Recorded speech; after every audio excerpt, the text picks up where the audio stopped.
In 1972, somewhere over the American Southwest, cruising at altitude, a brand-new wide-body jet carries 115 people, crew, engineers, journalists.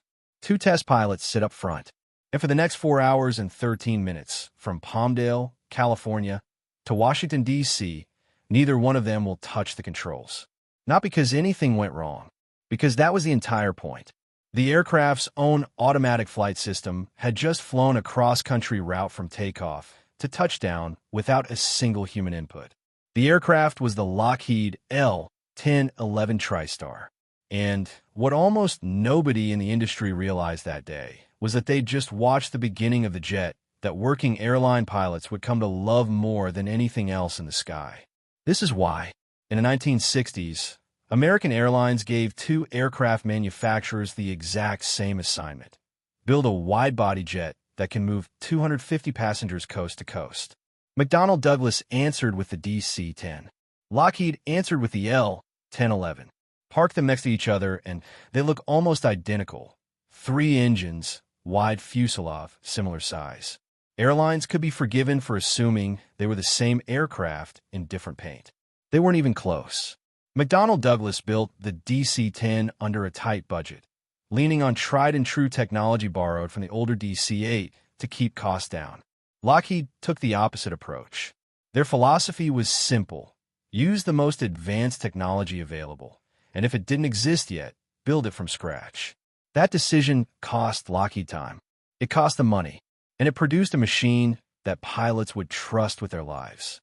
The biggest bet Lockheed made was also the one that nearly destroyed the entire program, committing the L-1011 to a single engine from a single manufacturer with no backup plan, the Rolls-Royce RB211.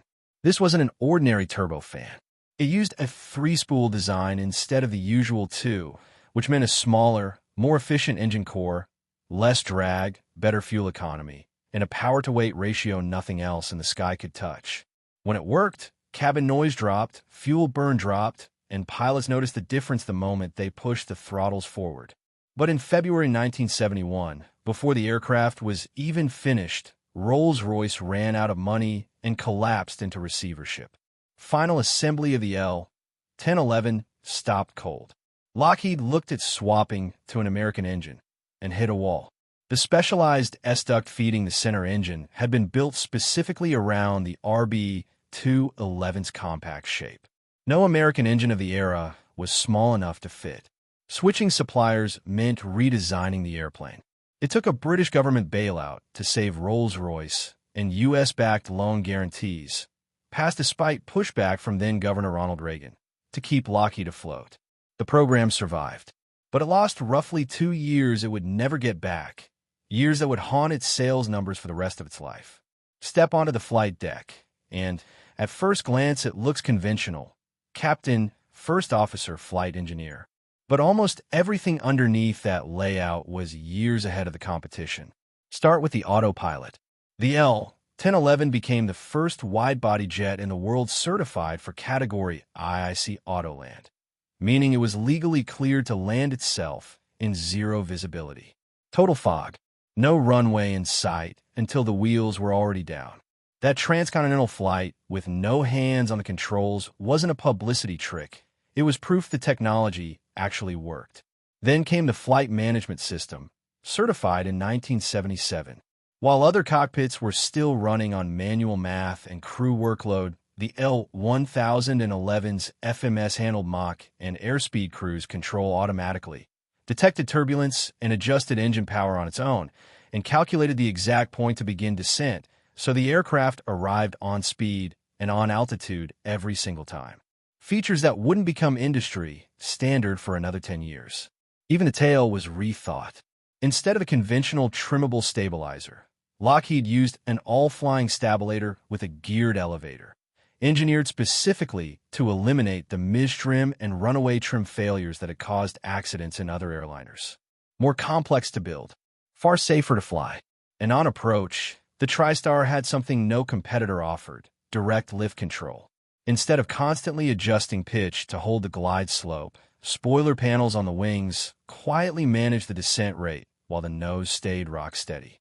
Pilots who transitioned from other jets said the difference was obvious the very first time they flew it. Underneath it all sat four fully independent, 3,000 psi hydraulic systems, one more than any rival wide-body carried.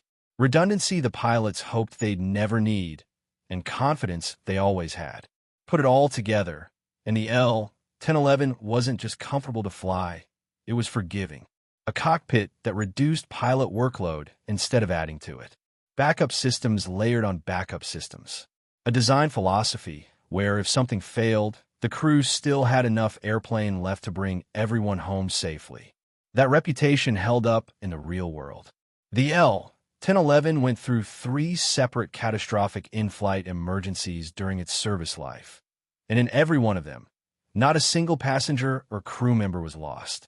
It earned a place as one of the safest wide-body jets ever built. Passengers felt the engineering too, even if they never knew why. The cabin stretched nearly 19 feet across, wide enough for a twin-aisle layout, seating up to 400 in maximum configuration. Below the floor, some aircraft even hid a fully working galley, sometimes a lounge, connected to the cabin by its own elevator, so meals simply appeared with no visible kitchen in sight. None of this made the L-1011 a commercial success. It arrived late, it cost more, and the market never forgave it for either. Boeing and McDonnell Douglas outsold it for years. But sales figures never tell the whole story. Ask a pilot who actually flew the TriStar, and you'll hear something different. A machine built not to win a sales brochure, but to be trusted at 35,000 feet in weather nobody wanted to fly in. Built by a company that refused to cut the corners its competitor cut. Some aircraft are built to be sold. The Lockheed L-1011 was built to be flown. And every pilot who ever sat in that left seat knew exactly which one it was.